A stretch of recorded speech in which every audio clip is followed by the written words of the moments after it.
जय माता दी दोस्तों आप सब कैसे हैं यह बताने के लिए कमेंट बॉक्स में जय माता दी जरूर लिखें। आप सब अच्छे होंगे।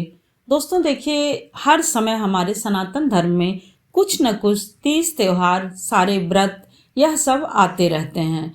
तो मुख्य जो रहते हैं उसको तो हमें करना ही करना होता है, परंतु यदि लगातार हर महीने में कुछ ऐसी तिथि हैं, ऐसा समय है जिसमें कि हम थोड़ा बहुत यदि कुछ करते रहते हैं तो वह हमें बहुत ही शुभकारी परिणाम प्रदान करती है। तो दोस्तों, हिंदू मान्यताओं के अनुसार हर महीने में आने वाली एकादशी तिथि पर अगर तुलसी के पौधे पर सुहाग की चीजें चढ़ाई जाएं तो माता लक्ष्मी बहुत प्रसन्न होती हैं और उनके प्रसन्न होने से घर में सुख समृद्धि बढ़ती है तथा सुख समृद्धि बढ़ने से परिवार उन्नति की ओर जाता है। अब सुहाग में देखिए कि आपके पास जो भी है, मुख्य रूप से चूड़ी बिंदी सिंदूर होता है, तो आप यही चढ़ा दीजिए और चढ़ा करके स्वयं उसका उपयोग करें तो वह बहुत ही शुभ परिणाम प्रदान करने वाला होता है। फिर किसी बार आलता चुंदरी या फिर और चीजें जो है मतलब श्रृंगार की वस्तुएं चढ़ाए तो वह शुभकारी होता है। और देखिए दोस्तों, दूसरा कि तुलसी पर हमेशा शुद्ध जल ही चढ़ाना चाहिए। कभी भी तुलसी पर ऐसा जल नहीं चढ़ाना चाहिए जो अपवित्र हो और सदैव नहा धो करके स्वच्छ वस्त्र पहन करके ही तुलसी माता में जल दें, तुलसी माता को स्पर्श करें और उनकी साफ सफाई करें। सदैव ही उनको स्वच्छ स्थान पर रखें। जहाँ पर उनको रखे हैं वहाँ की साफ सफाई आप थोड़े ही समय में हल्के से कपड़े से हाथों से सदैव करते रहिए। और यदि आप धुलाई करना चाहते हैं तो यह ध्यान रखिए कि कभी भी छींटा तुलसी माता पर ना पड़े। इसके लिए हमें या तो तुलसी माता को उधर रख के तब फिर धुलाई करिए, नहीं तो सिर्फ कपड़े से आप साफ सफाई कर दीजिए उनके ऊपर, जिससे छींटा ना पड़े। इस प्रकार से दोस्तों, तीसरा है आपका बृहस्पतिवार एकादशी शुक्रवार को तुलसी के पौधे में यदि कच्चा दूध जल मिलाकर हम अर्पित करते हैं, यानी इन दिनों में से कुछ भी हो, तो एकादशी को तो देखिए बहुत ही बताया गया है, ज्योतिषियों द्वारा, शास्त्रों द्वारा यह प्रमाणित किया गया है। आप देखिए कि इन दिनों में किसी भी दिन तुलसी माता को यदि हम कच्चा दूध और जल अर्पित करते हैं तो वह बहुत ही शुभकारी होता है और बहुत ही फलदायी परिणाम देने वाला होता है।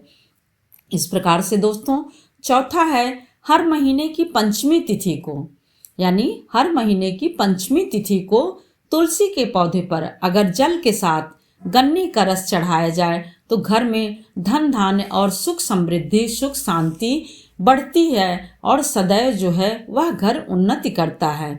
अब देखिए, गन्ने का रस क्यों कहा गया? क्योंकि गन्ने का रस लक्ष्मी माता को चढ़ाया जाता है तो बहुत ही प्रसन्न होती हैं और तुलसी माता हमारी लक्ष्मी माता का ही स्वरूप है।